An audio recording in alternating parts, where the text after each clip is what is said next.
Let's go, girls. Welcome to Talk Wealthy to Me. I'm Michelle Taylor, founder of Women in Wealth. From breaking money myths to building wealth and achieving financial freedom, we're here to empower you to create your own path. Talk Wealthy. Now, join the conversation and let's change the way women think and feel about money. Okay, ready? Welcome back to Talk Wealthy to Me, where we're changing the way women think and feel about money and what it truly means to live a wealthy life. Today's guest is redefining what it looks like to take up space, literally and figuratively. Delaina Baker is a seasoned digital marketing strategist turned founder of 1934, which is a women's golf league that's part skill building, part community creating, and fully dedicated to breaking barriers. It's for the women who've ever felt like they didn't belong on the course, and for the ones who are ready to claim their seat at the table and their tea time. After more than a decade leading in marketing and brand storytelling, Delaina walked away from the agency life to create something that merges confidence, connection, and fun. Her story is about what happens when women stop waiting for permission and start designing their own version of success. Delaina, welcome to Talk Wealthy to Me. You're going to love this because it is impossible to know this woman and not be entertained and feel like a warm hug, and that you're being exposed to something that may be slightly inappropriate at times and you laugh. So buckle up. Welcome, Delaina. I am so excited. I am so excited to be here. I hardly slept. I was so excited. Well, not only just to see you, but to be on the podcast. Well, and in full transparency, I would definitely count you as a very dear friend, as well as someone that I work with and know, like, and trust. So all of the things, but yeah, it's going to be fun. It's just the schmooze. I love this. This is amazing. It's good. I love fest. Okay. So you have reinvented yourself probably a dozen times, if not more. Mm-hmm.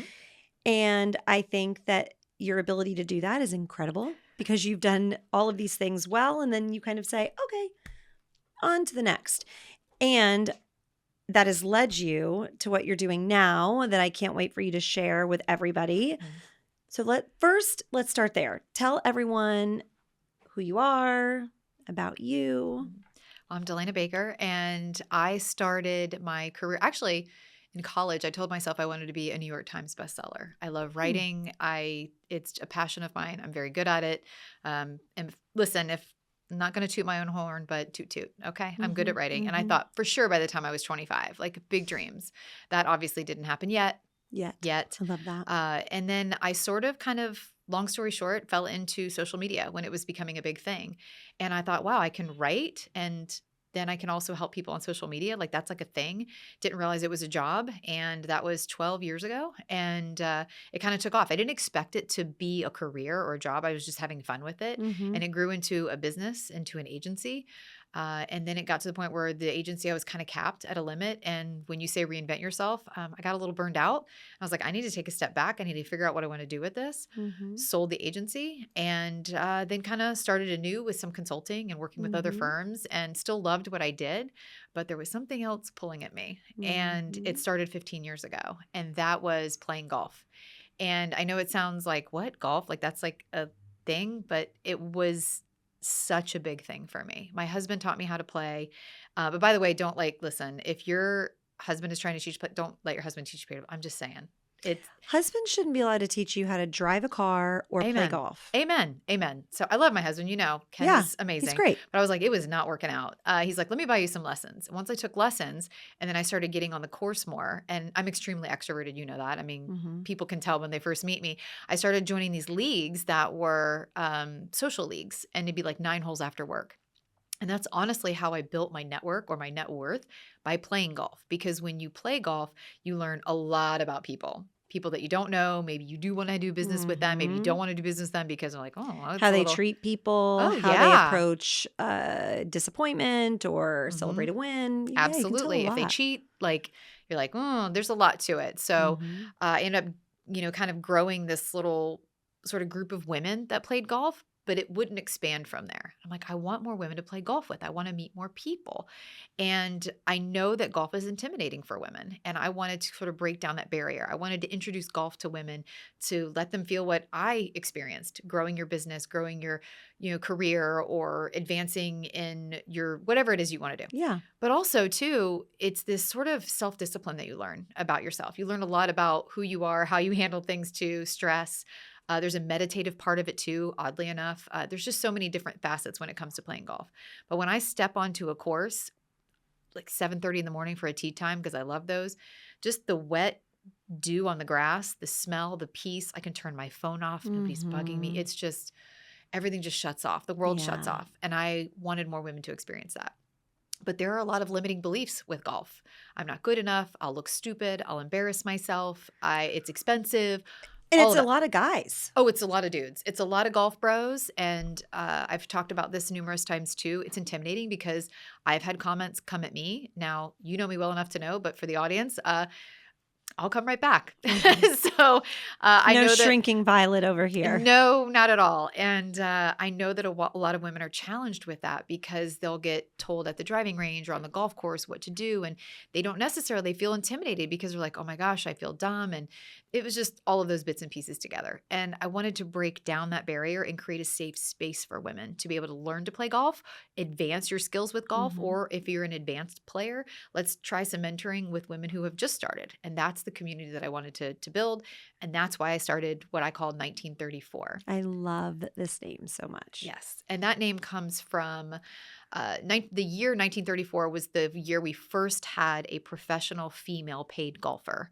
Her name was Helen Hicks. And she was sort of a godmother, if you will, of the LPGA. Mhm. And when I read more about her story, I was goosebumps. I was like, her energy, her spirit, her tenacity. I was like, that lines up with me.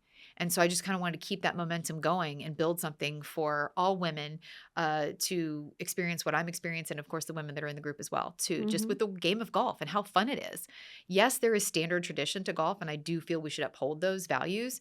But then there's also me, who's a disruptor. And I wanted to kind of break through a lot of these barriers for women to help them get them on the course. And that's what I'm growing now.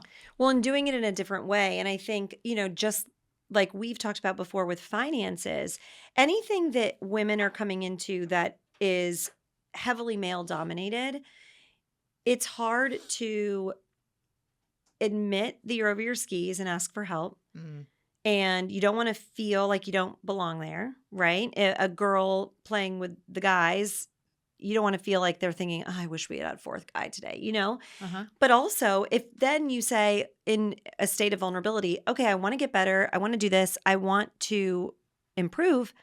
The people that are likely teaching you how to improve are still guys. And how we learn and receive information is different. So I think what you're doing with having women kind of leading the charge on how to improve is going to move the needle so much further. Okay, so you made the decision Mhm. to exit the last business, go into this full time and grow it, disrupt the industry, really make an impact. I love something that you said to me earlier. Mhm. The only two people that you need to answer to or impress are the 8-year-old version of yourself and the 80-year-old version of yourself. And it was like, okay, I'm stealing this. This is amazing. Mhm. And what a way to recenter and think truly about those two versions. You don't want to miss any of the things, the 80-year-old, but I think also the 8-year-old version of yourself, and we see it, and from social media, it's like we're always chasing and doing the next thing. And how often are we stopping and saying, that girl, that 8-year-old little girl, I mean, forget that. The version of yourself 3 years ago, 5 years ago, Mhm. how freaking proud she would be of the person you are now. And that it changes the approach, it changes so much. I think that it is incredible. So, do you think your 8-year-old self would be pretty impressed by you?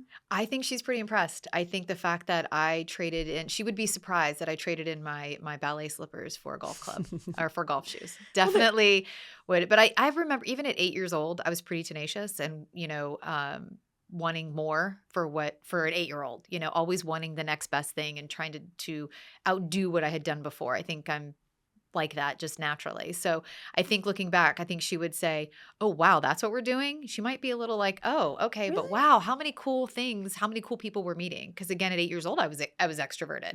It's like, wow, I get more friends. So that 8-year-old self, yeah, abso-freaking-lutely.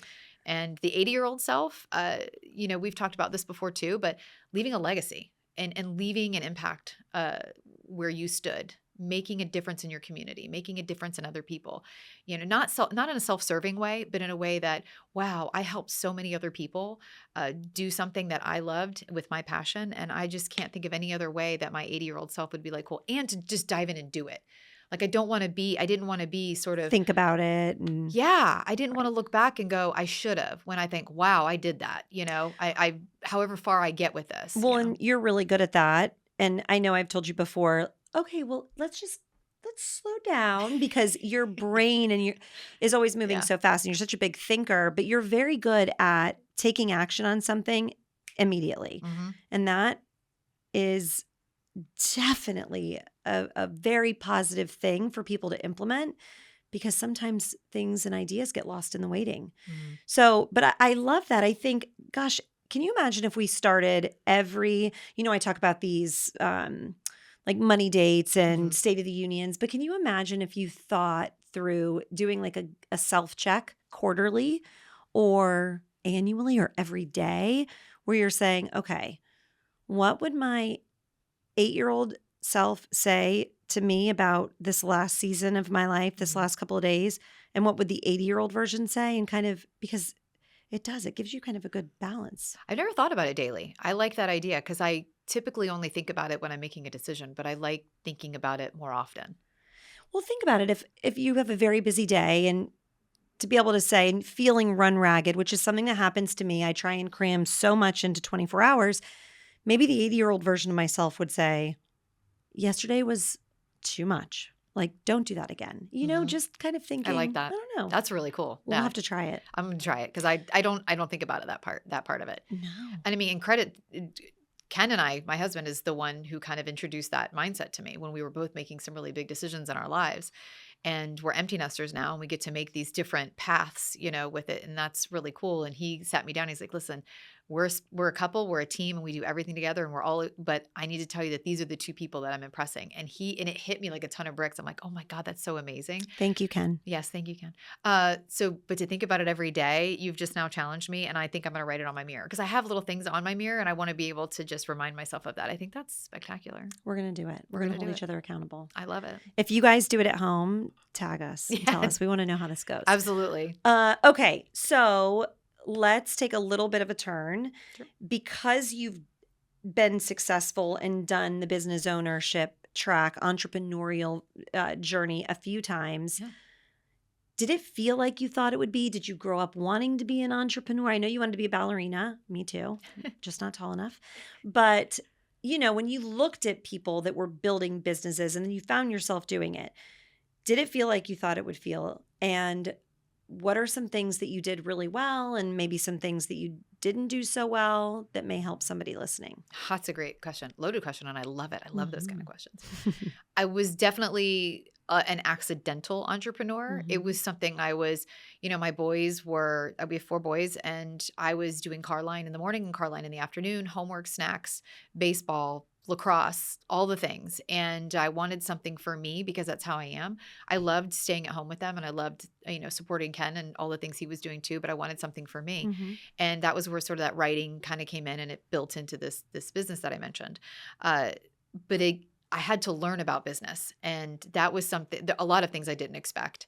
I would say if there was something that I wanted that I wish I would have known more about, I would have had somebody like you in place ahead of time. Oh. Honestly, because I think I would have made better decisions. Even though my husband's in finance, I didn't want to listen to him a lot, much like in golf. I didn't want to listen to him. I wanted to Mhm. learn it. And I wanted to know how to do it. And I wanted to know what a P&L was. And I wanted to know what a balance sheet was. And I wanted to know what EBITDA meant. Like I wanted to I was learn just going all. to say, you have to tell that story I too. will definitely tell that story. I wanted to know myself and I wasn't going to listen to him. I was going to do all by myself and just be, tenacious and independent. But I think I would have listened more. And Mhm. that was something I struggled with. And I think there's also too, when you're young, and a lot of people struggle with this, was I talked more than I listened. I wanted people to know I was an expert, but I opened my mouth too much. I just Mhm. didn't listen. Had I Mhm. listened more, and I would have, my path would have been a little bit different, probably a little faster, probably maybe more money, who knows? That is something I would definitely change. The one thing though that I loved was my tenacity and not being scared to ask for something. Mhm. I don't have a fear of that. So if somebody has to overcome that challenge, that would be something that would be beneficial for an accidental entrepreneur, a business owner, or whatnot. But the financial part of it, that part, ask lots of questions, because you can really screw yourself up. Not just your own income, but you've got tax issues, you've got, business, issue, whatever it is business you're doing, you could really screw it up. So having somebody in a financial position to help you, or to have an understanding of it, that would have been phenomenal for me, because I was lost. But to have another woman tell me, or another woman support, or a group or a support group that I could have, that we're all going through the same thing, much like a mastermind, but a Mhm. bigger community of women learning the same things, I wouldn't have felt so intimidated by knowing what a P&L is or whatnot. Right. And I've talked about this before, but so many women start something and they do it really well and then it grows and then they stop and say, "How did I get here? And now what do I do?"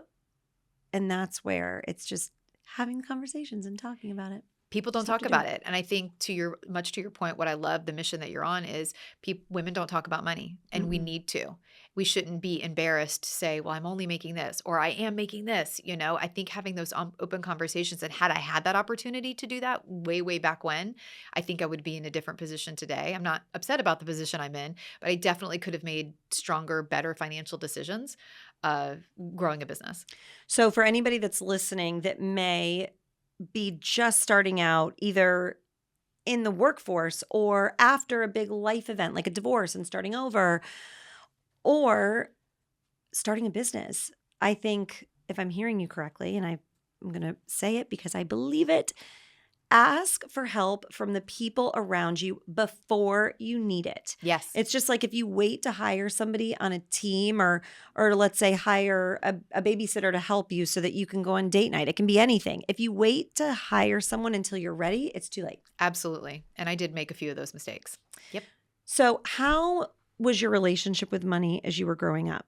Did you come from a family where it was something you all talked about? Was it taught that you didn't talk about money? Were you led to believe that money was scarce? What did all of that look like? Oh, wow, that's a great one. So I was raised by a single mom in the 80s who Mhm. fought and climbed and clawed her way to the top of the corporate ladder. She did very well, but it was just me and my mom. So I knew scarcity to a limit. There were times where I mean, pretty much growing up, I knew things were tight. I knew things, but I didn't really understand what the word money was. It wasn't talked about Mhm. at all. And my mom is she's a very quiet person. She's not me. She's more So funny. introverted than me, which is hilarious.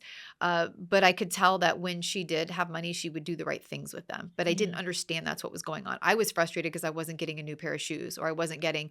I had what I needed, Mhm. right? But I knew that she would struggle sometimes to get me the dance lessons and the tights and the shoes, because all that's expensive. But she knew that I wanted to. So I look back and I know that she was probably working second job for that.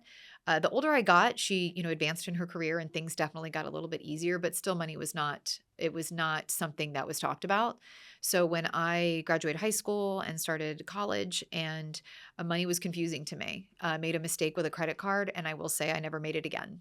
I Mhm. made a mistake by not paying my electric bill, and I thought, oh, they're never going to turn it off. I mean, why would they turn the electric off?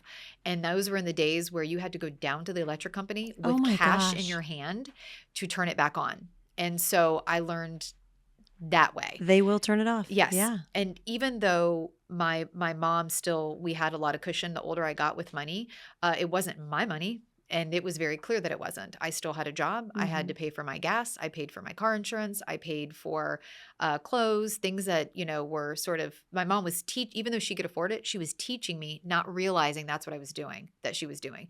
So I feel like there needs to be mothers and daughters, mothers and sons, dads and the whole family. It needs to be a conversation. It Mm-hmm. needs to be games when you're little to understand it and growing into sort of a financial acumen because I Yeah. was lost. I made a lot of mistakes that I shouldn't have. And then, of course, I went through a divorce and I learned a lot about that too. And now in the position I'm in now and, having a business, I've had to learn a lot. And I still struggle with Yeah. the money thing. Being married to somebody in finance as well is also difficult because he sees things a little bit differently than I Mm-hmm. do. And I'm not a risk taker. I'm not necessarily, Which knowing you is such a yeah. surprising But thing. when it comes to money, I'm not a risk taker. I'm like, Mm-hmm. why is that cost? I don't want to pay that. I don't want to do that. But I will tell you, in my business when I owned it, that hurt me bad. Mm-hmm. I did not go forward and go, no, I need to hire somebody, even though I know it's going to drain. It's going to do certain things. I didn't look ahead far enough for that. And I should have. I should have done that. I should have looked to say, yes, I know it's going to hit me pretty hard, but I know in the long run, I'm preparing myself for more clientele and whatnot. I wish I would have done that. Well, in so many times, people are driven by the fear of something not working. So if you know that you have somebody else you're responsible for and it's going to really be a strain, for some people, that may push them to go out and do a little bit more Mhm. to accomplish that. Some people it won't, and you just have to know the type of person you are. But Mhm. when you were growing up, was there anything that, you know, just like you, dance classes, my mom doing all of the things, is there anything from that point in your life that felt like when I am older and have enough money, I'm going to have that, I'm going to do that, that you in fact do today? Or am I the only weirdo that had that happen to me? I think I did. I think I do have that where when I was growing up, I wanted to say, "Oh, I would have that. I would do this." I think it was vacations. I Mm-hmm. think it was my mom never really had that opportunity to do. So I knew when I had money, I would want to go on more vacations because my friends would go skiing with their families or, they'd go to Disney World a lot. Even though I lived here, Disney World was not a luxury for us. And Mm-hmm. there were opportunities where I would like do dances and stuff. We'd get free tickets. That was about it. But I think that was it. Being able to do more with family, that was probably it, but subconsciously. I didn't really think about it, but that's probably a big one for me. You know what I love about this? So many people say vacations and doing things like that. And I also felt that way. But it just hit me when you were saying that, for any of the listeners that may be in a position where they're thinking, yeah, me too, but I'm still not in a place where I can prioritize that. I think vacations show up as vacations, but when we unpack them, it's really just being where your feet are and creating like memories and fun things. Mhm. So if you're not there yet where you want to be on vacation all the time, just do the things to create the memories, because if it's with your kids, they're going to remember that. And maybe they'll grow up and think of something different, you know? Mhm. Mhm. My mom worked so much and so Yeah. hard, but that she loved it. I I assume, I guess I should probably ask her. But she worked hard and she was, just very that's what she did. So I don't know. I don't even know if maybe she wanted to take a vacation. She takes them now that she's retired. She's Mm-hmm. set herself up pretty well for that. But yeah, having that time to your point, it's not necessarily a big ski vacation. It's like, what are you doing just on the weekend with your kids? That could be even sort of a mini vacation, a mini time Yeah. together, all those. We didn't really have a lot of that. I will say, probably because I was at a dance competition every weekend, Oh my and she's gosh. paying for those. So she's like probably going to listen to this go, yeah, because you had a competition every weekend, Mm-hmm. sweetie. Like, Well, and also, it wasn't as common back then. When that's we true. were all growing up, you went on one family vacation a year Yeah. for the most part. And Yeah. nowadays, it just seems like the world's gotten smaller. People take That's more a good point. trips. Hmm. But yeah, Yeah. and we're just used to that nowadays. And shameless plug, I mean, going to the golf course is a mini vacation It because really it is. takes you away from the world. It's a different smell, it's a different vibe, it's a different people you're with. So it is, I guess, a little mini vacation. And laughs Yeah. and memories And and it's 4 fun. hours of fun. Mm, So, I love it. yeah. What would the boys do while we're golfing? Right? What will they do? Let I know them I figure golf that more out. than Ken does, and he's, the one that taught me how to play golf. So, interesting. What do you see in this space now that you are, I mean, because this thing is growing faster than you can build the plane. Mhm. What do you see when you talk to women about this and why it's important? Is it really usually just hey, I don't feel comfortable asking for the help? Or are there other things that you see that are similar to how we approach everything in life? Oh, I can't prioritize time for myself. So, or I can't, you know, take away money or efforts that could be going towards growing my business. Are there a lot of those similar? That's a great question. The majority of people that come to me with interested in it is they don't have the time. How am I supposed to fit this in? How am I supposed to fit 4 hours of golf in? How am I supposed to fit 2 hours? How do I get to the driving range? How do I do all those things when it comes to playing golf? Because it is a time chunk. But what I've tried to teach people is you can start in small doses. Mhm. Going to the driving range for an hour after work for you time, that's golf. You can putt in the backyard. You can get yourself a sort of a cage thing that they do that you can practice in the backyard. That's still golf. You're still learning, but you're still taking yourself away from the everyday stuff. So anything you can do, even just walking around Golf Galaxy, you're taking. It's not about the kids. It's not about baseball practice. It's not about what you're cooking for dinner. It's for you. So Mhm. any tiny little bit that you can do to put into it is phenomenal, and the first step, basically, if you will. Yeah. But that is the biggest challenge that people have is the commitment. And I have to tell them, do you make time for a 45-minute skincare routine at night? Well, yeah, I do it every 2 weeks. Do you make time to go get Botox? How long does that take you? Do you take time to go shopping for yourself, or do you Mhm. take time to go with your girlfriends for Sunday brunch? You just have to prioritize your time. What is most important to you? And you will find the time for the things that are most important. Hmm. And I think for anybody that sees the value in the kind of conversations and transactions that happen on a golf course, Hmm. if you shift it to realizing that it is valuable and a good way to spend time to invest in something bigger, that'll be helpful, because none of us have more time than the other, but some of us are really good at making the right time for the right things. So again, if you see somebody that's figuring it out, ask them how they're doing it, Hmm. because overscheduling yourself, and I don't mean by putting too much in, but being really faithful to a calendar on the things that are important to you, it Agreed. will get done. Agreed. And I think I'm a testament of that too. I had 4 boys It's and owned a business and supported my husband in his career as well, and ran our house and did all the things, and I still fit it in. So it's that prioritization. I'm not telling anybody that they're doing it wrong by any stretch, but when you are passionate about something, you will want to stick to it. And I will say this beginner series that we just finished, there's one woman in there. She's 6 weeks postpartum, and she's like, I want to learn, because when I have to get back out into the world, into the corporate world to go back to work, I need to know how to play. And then Yeah. there's other ones too, business development. They're starting to see the link here of, if men are making deals on the course, which is one of the reasons I wanted to play more golf. It's extremely important when it comes to golf and building your business and growing your network, your net worth, meeting new people, because it will all come back around. It's all a spider web of connections. It is so true. And what you just said was something I was going to ask you about next. We're in a time now where I think people are starting to realize that college isn't the only way to building financial security and Hmm. wealth. We are in a time where people understand that they are truly the architects of what they do, and trade is down, and that's Hmm. something that's becoming more valuable. And that's also something that AI can't replace. Additionally, we are being fed constantly the entrepreneurial dream. Now it's cool to be an entrepreneur. It wasn't always. Hmm. So I think the biggest thing that everybody needs from college isn't necessarily the debt that may come with it, especially if it's in a career that isn't going to allow you to pay it back. But there's a real question of, how do you get the network that you get from college? How do you learn to navigate and to say, "Ooh, I'm going to this place. I want to find the people that are doing this because that will help me."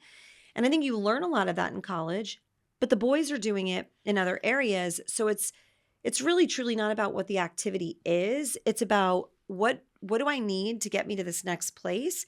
Where are those people hanging out? Let me find them, learn from them, and create a network that makes you a bigger, better version of yourself. And on the golf course, it happens Oh, all the time. 100%. I mean, we're done with the 2 drink minimum networking things. Like, they're Well, no one so wants to go awkward. there. They're so Oh, awkward, but if we create a social event around golf and playing golf, and it kind of gets people talking and, different people on different levels of playing golf and helping each other, I mean, it builds community and your network. Even just the beginner series, when I launched that and there were 10 women in it, uh, to see them communicate and collaborate on different things and cheer each other on, that kind of support, and something like golf, it is difficult. I'm not going to say it's the easiest sport to play in the world. I mean, there's some people that started the beginner series and they killed it, and then others that are still, like, I haven't quite gotten it yet, but I'm going to keep pushing forward. I think that's part of it. I mean, you meet these people no matter what position you're in with golf, whether you're playing a foursome because you're paired up with different people, or you're at a social networking event like 1934, or you're taking a course, or you're taking a class, or being coached. It's all linked together. It will create your spider web of network. and that really is the only cheat code, in my opinion, is surrounding yourself with people that either can teach you something or have done something remarkable that you want to emulate. Why not Yes. do it while you're playing a game? Yes. Yeah, Yes. I love that. I love it. Don't have to go to college necessarily to get the network. Yeah. Just find the people, play golf or do something else hmm and build it on your own. And no matter like the facets of my life that I'm doing, I always have somebody I can connect with. And I would have to say that's why another reason, like, I can kind of ebb and flow with what I want to do, because I've connected with so many different people and so many different facets of their careers or who they're connected to. It's been just this, explosion, which is a beautiful thing. Well, and especially for someone like you who's so quiet and reserved. Right? It's a good Quite way. observed. I love, You yeah. make quite the impression. I cannot wait to play golf with you because hmm I need the beginner series, hmm but I can't wait to see the kind of vibe you bring to a golf course. I'm pretty proud of it. I'm pretty proud of it. So, what do you think the legacy of this at the end of the day, 80-year-old Delaina, yes, you want to change this narrative. But what are you hoping really changes for women in this? What are they getting out of it other than, hey, now I can play golf and, do it with my girlfriends? But what is this teaching them that's even bigger than that, do you think? Connection and community. Mm-hmm. I think women crave it. And again, to the whole 2 drink minimum, Sunday brunch, nothing wrong with that. I think women crave something that's bigger than themselves, and I want this to be bigger than I could ever dream it. So it's Mm-hmm. about the community portion of it, and to know that I've connected these women and expanded their networks, which will expand their networks, and they're getting their daughters to do it, and then they're expanding networks. Like that, I started that. That's pretty cool, and it Mm-hmm. sounds selfish and self-serving, whatever. But just to know that I was able to help other women do that and build whatever it is they want. Maybe they want to build their own golf league. Maybe they want to start underwater basket weaving. Maybe they want to start a book club. Maybe they want to, whatever it is they want to do, that connection and that community is a big piece of it. And to put it into the game of golf too, again, that's a piece of Well, it. that's just the cherry on top. It is. But the 80-year-old self, I want to know that I left a lasting impact on people that were able to connect in many, many ways that I probably will not ever see. I think that would be cool. 5 years from now, what's happening with 1934? Ooh, loaded question. Mm-hmm. 5 years from now, I would like the online community that's launching, the Clubhouse. I would love to see that have 1,000 members, and I want it to be global. I want, if I'm going to go play golf in Ireland, that I can log on and I can find somebody in Ireland that can help me figure out what course to play. Where do I go? Where do I stay? I think that kind of connection would be extremely impactful. And then other women wanting to start a 1934 league in their communities. Actually, that's already kind of happening. There are some of my friends and connections that want to start in their own cities too. So I just want to see it pretty much in every state in the United States. Get it to Canada, get it all over. I think that would create that spider web, that whole connection thing that I'm dreaming of. Well, and here is your tax tip for the day. I am not a CPA. I know enough to be dangerous, but if you're going to Ireland and meeting people in a community that you belong to and you are doing a mastermind while playing golf, there's some tax benefits to that kind of trip. Yep. So Yeah, there's all kinds of goodies in there. And those are some more questions that I'm going to have for you when we meet on our State of the Union of where that's going. So that's exciting too. I love it. Well, Yeah. so for anyone listening that is saying, okay, that's me, I need to know, where do they find you and how do they get involved? The Instagram's pretty cool, but the website is 1930 FORE. So it's 1934. That's both on Instagram and on the website. On the website, you can sign up for emails to get kind of blasted out. And then our online community will launch publicly November 12th, which I'm super excited about and very mired. I'm surprised you might be able to see the bags under my eyes, working very hard on getting Yeah. that. And of course, just DM on Instagram if they want, Okay. or if they know you and they want to connect in a text, I'm fine with that too. Awesome. Yeah. Well, for any of you ladies listening, I have been part of this, you Yes. know, helping Delaina kind of brainstorm some things. And she is so motivated to make this happen. You have to be a part of it. So if you've ever thought about, how do I go to Topgolf and not make a spectacle of myself like I do with my golf playing husband and 10-year-old son and father-in-law and all those people, this is your girl. Follow along, ask the questions, get involved, and while you're on the course, ask your friends some money questions. Yeah. Talk about it. Talk about it. Yeah. I've talked about money on the course. Yeah. It's definitely a hush hush, but I think we need to be talking about it more. So We do. And play golf. And play golf. Thank you so much for being here. Thank you for having me. I adore you and this mission and cannot wait in 5 years to plan a trip to Italy to go golf with you and Yes. You're my Italy connection. make it an expense. Let's do it. I cannot thank you enough for always spending time with me and the amazing people that I have on. If there is anything that you want to hear about or have a recommendation for a great guest, please let me know, because these stories are how we make generational impact, and I can't do it without you. So until next time, let's keep talking about money and continue to change the way women think and feel about money together.